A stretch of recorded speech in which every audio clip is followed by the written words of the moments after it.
غشنا فلیس منا، جس نے دھوکہ دیا وہ ہم میں سے نہیں ہے، نبی اکرم صلی اللہ علیہ وسلم نے فرمایا۔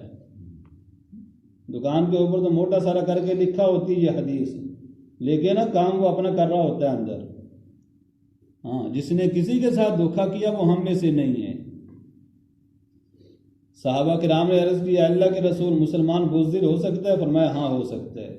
یا رسول اللہ مسلمان کنجوس ہو سکتا ہے؟ فرمایا ہاں ہو سکتا ہے۔ ہونا نہیں چاہیے، بری خصلتیں ہیں، بری عادتیں ہیں، بہت بری عادتیں ہیں، لیکن فرمایا یہ بھی ہو سکتا ہے۔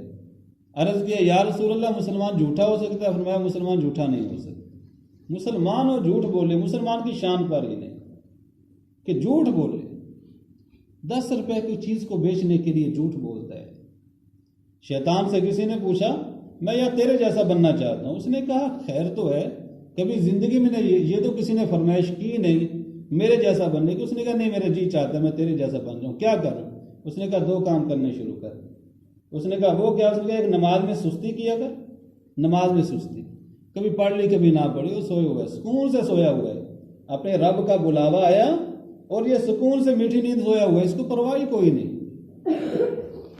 ایک تو نماز میں سستی کرنا شروع کر دے، دوسری قسمیں کھایا کر جتنی ہو سکے، جھوٹی سچی ہر قسم کی قسمیں کھایا کر۔ بعض لوگوں کی عادت ہوتی ہے 50 روپے کی چیز میں 10 قسمیں کھائیں گے تو پھر چیز بیچیں۔ قسم اٹھانے سے چیز تو بک جاتی ہے، یاد رکھنا برکت ختم ہو جاتی ہے چیز۔ قسم نہ تو جھوٹی قسم ہے، سچی قسم بھی نہ اٹھائے بندہ، سچی قسم بھی نہیں اٹھانی چاہیے۔ تو وہ آدمی کہنے لگا میں پکا عزم کرتا ہوں کہ میں یہ 2 کام کبھی نہیں کروں گا۔ شیطان سے کہنے لگا میں یہ 2 کام تو کبھی کروں گا ہی نہیں، نہ نماز میں سستی نہ قسم۔ شیطان نے کہا پہلا تو وہ بندہ ہے جس نے چال کر کے مجھ سے کچھ لے لی ہے، مجھ سے راز پوچھا ہے، سمجھ آئی نا؟ میں بھی آج سے نا زندگی بھر کبھی کسی کو نصیحت میں بھی نہیں کروں۔ تو میرے دوستو اور عزیزو، نماز کی سستی، اپنے ایمان کی حفاظت، روزانہ قرآن پاک کو وقت ضروری ہے۔ ایک نوجوان مر رہے، زبان پہ کلمہ جاری نہیں ہو رہا، صحابہ کے نام آئے یا رسول اللہ فلانا مر رہا ہے، زبان پہ کلمہ ہی نہیں جاری ہو رہا، آپ گھر میں تشریف لے گئے، پتہ کیا، پتہ چلا والدہ اس سے ناراض ہے، والدہ ناراض ہے، آپ نے فرمایا اس کو معاف کر دو۔ اس نے کہا میں اس کو معاف نہیں کرتی، اس نے میرا بڑا دل دکھایا ہے، اس نے مجھے بہت ستایا ہے۔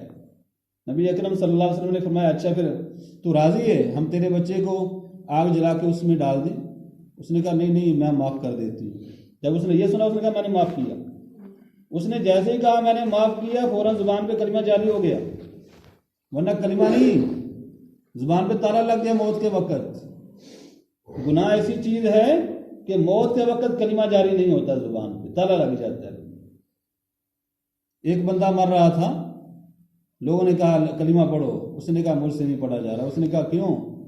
اس نے کہا ایک مرتبہ دکان پہ ایک عورت میرے پاس آئی تھی تولیہ خریدنے کے لیے، وہ مجھے اچھی لگی، میں اس کو دیکھتا رہا، اس گناہ کی نوسط سے میری زبان بند ہو چکی ہے۔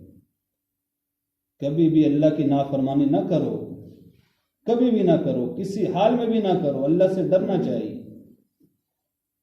ایک آدمی مر رہا تھا، لوگ اس کو کہہ رہے تھے لا الہ الا اللہ پڑھو، وہ کہہ رہا تھا 2 روپے 3 روپے، سمجھ آئی؟ 2 روپے 3 روپے، ساری زندگی 2 کی 3 کی آواز لگائی، اب مر گیا، کبھی لا الہ الا اللہ زبان سے نہیں کہا، اب زبان پہ کلمہ نہیں جاری ہو سکتا۔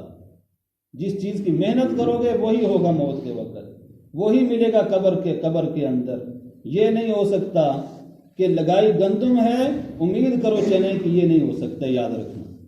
جو دنیا میں آپ نے لگایا ہے وہی آپ اٹھاؤ گے، جو یہاں پہ کیا وہی آپ کو موت کے وقت ملے گا۔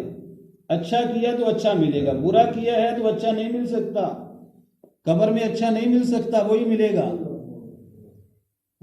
اس لیے میرے بھائیوں اور دوستوں، اپنی زندگی ایسی گزارو کہ کسی کو بھی آپ سے تکلیف نہ ہو۔